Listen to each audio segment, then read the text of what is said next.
So definitely we know that on flat surface the pink ball will go further than the blue ball. But is it the case for the inclined surface also? Hello. So today we are going to talk about projectile motion in 2 dimension. So as we already know, जैसे कि हमें पता है कि projectile motion के अंदर we have a velocity, initial velocity. So magnitude of initial velocity is u. Okay, so u is magnitude of initial velocity, and theta is angle of projection with the surface.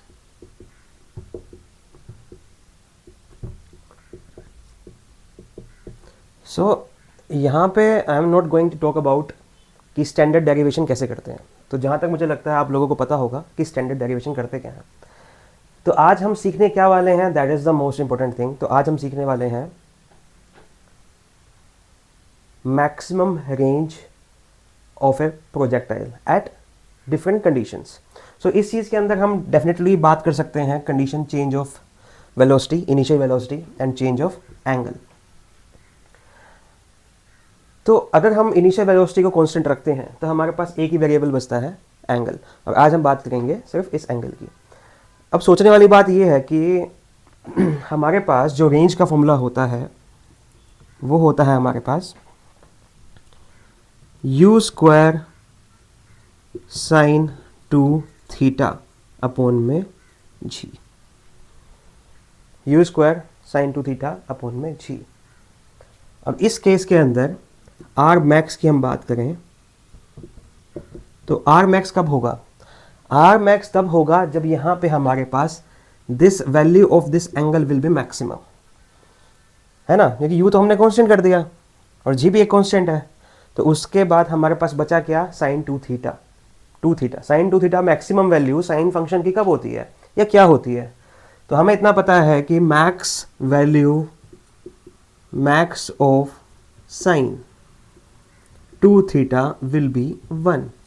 And ये कहाँ पे होगा theta? When 2 theta will be pi by 2 and theta will be pi by 4, which is theta is equal to 45 degrees. तो theta is equal to 45 degrees पे हमारे पास range की होगी maximum value, जो कि होगी क्या? U square sine 2 theta upon में G. Sine 2 theta is 1, so U square upon में जी. सो क्या ये आंसर पूरी तरीके से ठीक है या इसके अंदर कोई और कंडीशन भी एप्लीकेबल है? सो यहां पे आता है हमारे पास ट्विस्ट. यस, इसके अंदर एक और कंडीशन भी एप्लीकेबल है. और वो कंडीशन क्या है? When this flat surface is exactly at 90 degree with gravity. So अगर हम यहाँ पे मेंशन करें कि ये हमारी फ्लैट सरफेस है तो gravity is essentially acting at 90 degree with the surface. So this angle will B 90 degree. what if this flat surface is not flat, it is inclined at some angle beta, then what will happen? This way the condition is same, the question will be same. The question will be, we have a projectile, हमारे पास एक projectile है जिसके पास initial velocity u है और उसका inclination with the surface theta है. Then what will be the value of this angle to have maximum range? But now the condition is changed. The condition is that this surface is no longer a flat surface. This is an inclined surface which having angle of beta with the horizontal. So for maximum range, what will be the angle in this situation? क्या ये 45 degree होगा या उससे ज़्यादा या उससे कम या फिर बीटा का कोई इफेक्ट होगा इस एंगल के ऊपर? So we have to figure it out. So before moving further, let's see that 45 will be the maximum or not in a simulation. In this experiment, we have two balls. One is pink color and second is blue. So I have given equal velocity, or we can say the equal magnitude of velocity to both of the balls. However, मैंने सिर्फ जो velocity का orientation angle है from surface वो अलग अलग रखा है. एज वी ऑलरेडी नो कि 45 डिग्री के ऊपर we get the maximum range. So I have kept the angle of 45 degree from surface for velocity of pink ball, and for blue ball I have kept angle of 35. So definitely, as we can see in this experiment, we have a flat surface and we have an inclined surface. So angle of inclination of this surface is 20 degree. So definitely we know that on flat surface the pink ball will go further than the blue ball. But is it the case for the inclined surface also? So let's find out. I'll run the simulation and we'll check the results.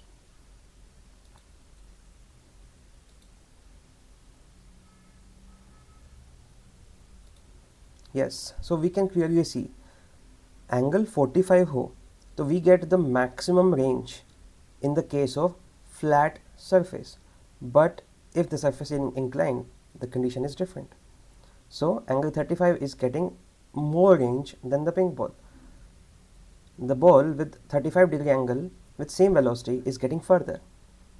So this is a scenario we have to talk about in this problem. So let's move further about the complete calculation. So जैसा कि हमने simulation में देखा कि inclined surface के ऊपर definitely angle 45 degree is not a maximum angle. Okay, तो maximum angle है क्या? It will be near 45 degree, it will be less, or it will be higher. How much higher? That we have to figure it out. Alright, so considering same parameter, u is the magnitude of initial velocity and theta is the angle of projection with respect to surface or incline. तो यहाँ समझिए चीज़ कि जैसे ही हमने इसको axis को origin माना और इसको हमने एक्स एक्सिस माना एंड इसको हमने वाई एक्सिस माना. Okay, and we have initial velocity u. Okay, so U X हमारे पास क्या हो गया? This angle is theta of course. तो यू एक्स हो गया हमारे पास u cos theta and U Y हो गया हमारे पास u sine theta. Okay, but now इसके अंदर प्रॉब्लम क्या है कि हमारा जो एक्सिस है that is inclined to the horizontal but gravity is perpendicular to the horizontal. Okay, तो बीटा का रोल यहाँ पे आ गया. तो ग्रेविटी इस एक्स एक्सिस के अलोंग भी लग रही होगी और इस वाई एक्सिस के अलोंग भी लग रही होगी. तो हम ग्रेविटी को ब्रेक डाउन करेंगे. This will be gravity G Y and this will be gravity G X. And since this angle is beta, तो ये एंगल भी हमारे पास बीटा होगा. तो हमारे पास जी एक्स हो जाएगा माइनस डायरेक्शन, माइनस जी. तो जी एक्स हमारे पास हो जाएगा X direction. Okay, so minus G sine beta and G Y हमारे पास क्या हो जाएगा? माइनस जी कोस बीटा. सो अब हमारे पास एक्सेलरेशन की वैल्यू भी है एक्स एंड वाई डायरेक्शन में एंड हमारे पास ग्रेविटी की वैल्यू भी है एक्स एंड वाई डायरेक्शन में. So using these values we can definitely solve our question and we will use the standard method. First we will calculate the time and then we will go for the final range. For reference मैं यहाँ mention भी कर देता हूँ अभी. This will be our x direction and this will be our y direction. तो हमने जब x direction and y direction लिया है जो कि along the flat surface and perpendicular to the surface, अब उसके अंदर हम fundamental equation of motions लगाएंगे, क्वेश्चन को सॉल्व कर देंगे. वो तो आई गेस आप लोग सबको पता ही है. ठीक है, तो अगर हम टाइम पीरियड की बात करें तो टाइम पीरियड का फॉर्मूला हमारे पास क्या होता है? As we know this time period is when object is going from surface to above till the location when the velocity is zero. Okay, तो final velocity is zero, initial velocity is U X, sorry initial velocity is U Y, final velocity is zero. So half time of the flight will B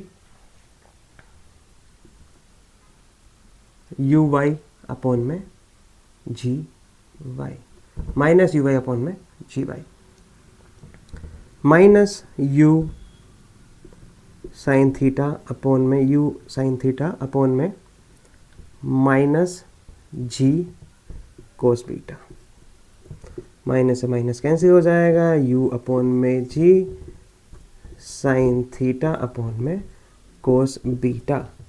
Okay, now the full flight time will be twice of this and it will be 2u upon में g sin theta upon में cos beta. हमारे पास ये आ गया full time of flight का जब वो ऊपर गया और नीचे आया. नाउ हम standard again equation of motion use करेंगे which is range distance r is equal to u x ut plus half of acceleration in x direction which is gx time का स्क्वायर. सिंप्लीफाई करेंगे तो r की value हमारे पास आ जाएगी ux is equal to u cos theta multiply by t की value 2u sine theta upon में cos beta g cos beta plus gx का हमारे पास नेगेटिव आएगा तो माइनस में पहले ही आगे ले रहा हूँ.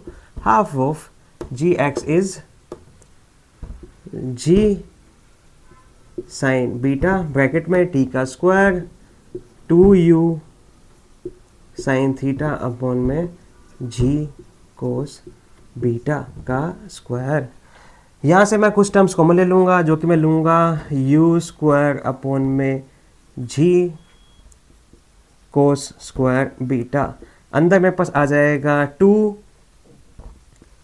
कोस theta sine theta cos beta minus 2 sine square theta and sine beta. Okay, तो ये हमारे पास एक मैथमेटिकल एक्सप्रेशन आ गया. So I want you guys to just pause this video and solve this mathematical expressions. Solve करने के बाद आप लोग इसी कंक्लूजन में पहुंच पाएंगे कि जो रेंज की वैल्यू हमारे पास आ गई है u स्क्वायर अपॉन में g कोस बीटा ब्रैकेट में sine of 2 theta plus beta minus sine beta. Okay, तो सोचने वाली बात यह है कि किसी भी एक एक्सप्रेशन के लिए या किसी भी एक सिनेरियो के लिए beta is going to be constant, right. So beta constant है, u की वैल्यू कांस्टेंट है, g की वैल्यू कांस्टेंट है, तो हमारे पास क्या एक्सप्रेशन बचता है sine 2 theta plus beta. Okay, so sine 2 theta plus beta की मैक्सिमम वैल्यू क्या होती है हमें पता है, जो कि 90 डिग्री के ऊपर हो सकती है एंड विच विल बी 1.